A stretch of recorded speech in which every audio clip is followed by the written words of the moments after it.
Did you ever hear the story about how the Prime Minister of England, Boris Johnson, the former Prime Minister, met the former Queen of England, Elizabeth? So the story was that they met together and they were going in a chariot with horses. And then suddenly, as they were just talking, one of the horses makes a huge fart. Queen Elizabeth looks at Boris Johnson and says, "I'm terribly sorry." And Boris Johnson looks at her and says, "Really? I thought it was a horse." I tell this joke because it was the only thing that was censored from my book, and I think it's worthwhile to tell it in the relevant context. And the context is delivering lectures. Because when you make an apology in a lecture, when you're saying, "I didn't sleep enough because I'm jet lagged, my plane was delayed, I had a lot of other obligations besides this paper," you are harming yourself. The audience is going to assume that you are the one who farted, not the horse. And that's exactly what we want to avoid. In this short lecture, my purpose is to teach you how to deliver a lecture in English. My name is Shai Dotan. I'm Associate Professor of International and Public Law at the University of Copenhagen Faculty of Law, and this series of lectures is designed to improve your English. The reason I started with this joke, and again, if anybody is offended, please excuse me, I want to make a point, and the point is that the regular structure of a lecture at a workshop today is absolutely unacceptable. The regular structure that I see is speakers that start by giving some form of an apology. It's usually because of the way they came to the conference. Of course, all of us are making international travel. We don't live in a place where the conference is, besides a few people. It has to do with how short time you have for the paper, of mistakes, of personal issues. We don't care. And that's unacceptable, and we should never appear at the beginning of a lecture. Then most of the lecture is dedicated to reading things. Now, some people from the old school would just come with a piece of paper and read the text, and that's absolutely horrible. Others would put a PowerPoint when they're essentially reading from the text or almost fully doing that. That's also unacceptable. And the last part is, if you come like this and you're prepared a certain text, no matter how much longer you're prepared, there's always an option that you will run out of time. And then what happens in a conference, if there's a time slot of 20 minutes or 15 minutes and you keep on going, everybody gets annoyed. Usually there's some kind of a signal. For example, a clock is ticking and makes a beep when the time is over, or the organizer of a chair calls you and asks you to stop. Everybody notices that in the audience, and they start to be very, very tense. And even if a period that passes is just 45 minutes, to everybody in the room it looks like eternity, and they hate the person that is presenting. And this is exactly what happens in most of the lectures. My purpose is to help you avoid that. And you avoid that by realizing that the purpose of a lecture is to communicate. You don't go on a date and read from flashcards, right? Because you're communicating. Also, now you speak to an audience, you have to communicate with the audience. The audience is the organism, collective organism of individuals that you're communicating with. And the way you do that is by constantly looking at the audience. Now, what I want you to do is, if the audience is sitting in one level, it's very easy to find a line that goes through the eyes of everybody. And then you can just move your eyes left and right throughout the entire room so that everybody gets special attention from you. You look directly in the eyes. If the audience is sitting in several levels across also the vertical part, it's more difficult to make this continual transition, but you're still able to do that. You try to give at least a hint to every person in the room that you're looking at them, interested in them, talking directly to them. You want them to feel that you are talking directly to their soul through the eyes. And why is it so important that everybody in the room feels this way? Well, first of all, sometimes people that are very important for your career are sitting in a particular place in the room and you're not aware of that. You may decide to look at the very respectable old gentleman when in fact another person that can be on a hiring committee is sitting there. It could be a woman, it could be a much younger person, but still they're very important for you. And if you just follow your instincts to try to please the ones that look more important, that's a very big mistake. But even if you establish who you think is important for you, and again, in academia, you never know that. You always have to prepare for every eventuality.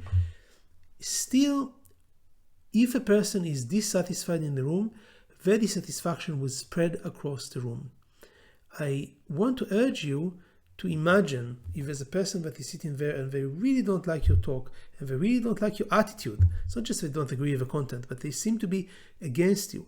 Imagine that there are tiny insects that are jumping out of the head and starting to go over the heads of the other people around them, spreading throughout the room. Because even if they don't do something provocative like talk or have aggressive questions, this will happen. And the place where I read about it in the clearest way is a beautiful book called The Crowd, Psychology of the Crowd, by Gustave Le Bon. Gustave Le Bon was perhaps the most cited scholar of the 19th century, and his focus was on psychology of groups, not individuals, but groups. And his book is the most famous book that he wrote, and he describes a lot of ways in which the crowd behaves in a particular way. And that's also the main inspiration for a very similar book that Sigmund Freud wrote about the crowd psychology and the self. Now, in this book, I want you to focus just on one particular anecdote. He describes a situation where the best lawyer in France is speaking to some form of jury or a group of judges. And he notices that every single person on this jury seems supportive. He moves his eyes and looks at them. He uses a lot of other techniques, so body language and your voice, so the pitch of your voice, the volume, pauses, and everybody is flowing with him. Everybody seems to be following his lead, besides one jury person. And he's not doing anything, out of the ordinary. He's just sitting there, grumpy and angry, and doesn't seem to agree with the talk at all. And what the speaker, the lawyer, tries to do is he tries to focus more on him. So he looks at him, he looks in direction, he tries to guess what he would like to hear. Nothing helps. At one point, the lawyer says to the clerk, he says, "Clerk, could you please close the curtains in this window? I think the sun is going in the eyes of juryman number 3, the angry juryman." And now this juryman basically feels all the eyes are on him and he immediately melts away. He feels like he's part of a conversation again. He got this honor that the speaker was caring about him. You may say, why does he care about it? What does he get from it besides maybe a little bit less sun in his eyes, if this at all was a real thing? Maybe it was just invented. But the situation is a very human situation. People like attention. If you, as a speaker, uses your authority to give them their attention, to improve their momentary prestige in the light of this very specific room, an arrangement that will never occur again, that never matters to their career or their well-being, they will like you and they will listen to you and they will be give you their full attention, and that's exactly what you want. So I want you to take this attitude, this anecdote with you. Next time you're in front of a room, move your eyes around and think of every way that you can. Again, body language, pitch, volume of your voice, pauses, asking maybe rhetorical questions, and some other techniques that we will discuss when we deal with presentation techniques, in order to pacify and embrace every single member of the audience. There is much more I want to say about presentation techniques, and I've read many books and ideas about it, but I just want this video to be a short one, so I'm going to end this video with endings. And how do you end the talk? And the way I want you to think about it is very, very simple. Did you ever notice that most of the speeches that are given by the American president are ending in the same way? God bless you all, God bless America, or something of a variation of this kind. What is unique about this phrase? By the way, it appears in many other speeches in many other languages. So the president of France would say, Vive la République, Vive la France. And in Denmark, where I live, the Queen would say, Gud bevare Denmark, so God save Denmark. So there's a lot of similarity between these endings. What are these endings actually doing? They're basically giving some kind of a cliche that can close the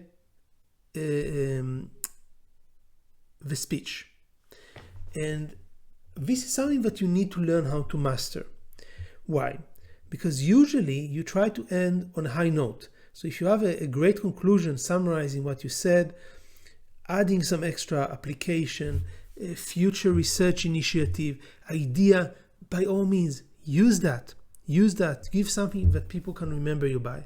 But many times you don't have something that can really be a very, very punchy ending at the end, but you're running out of time, and because you're looking at the audience and you're looking maybe at your watch also, you get a sense of, okay, the audience is a bit annoyed. I still have 1 minute to go. I'm not even going to use it. I'm going to do what the audience expects me to do. If the audience wants me to shut up, I will shut up.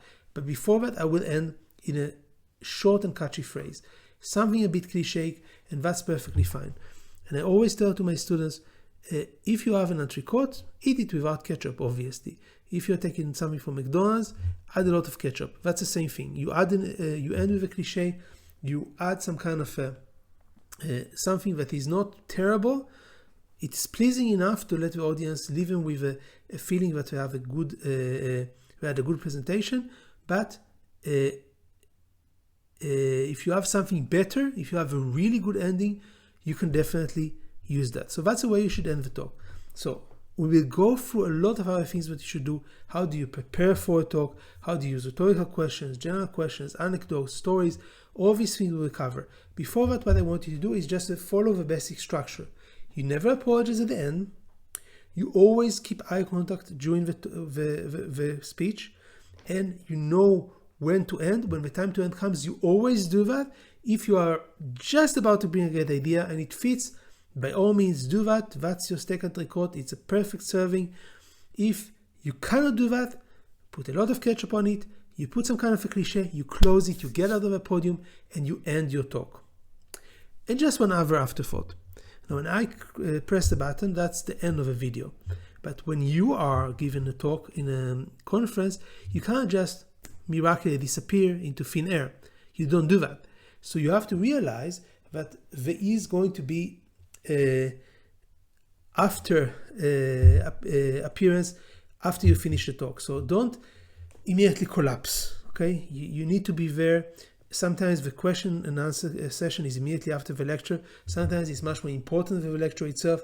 If you don't have questions and answers, still you have to conduct yourself with peace and harmony and decorum as you get out of the podium, and remember to socialize as much as you can. That's a very important part. When you're in a conference, socialize as much as you can, meet people, talk to people. That's sometimes even more important than the lecture that you give.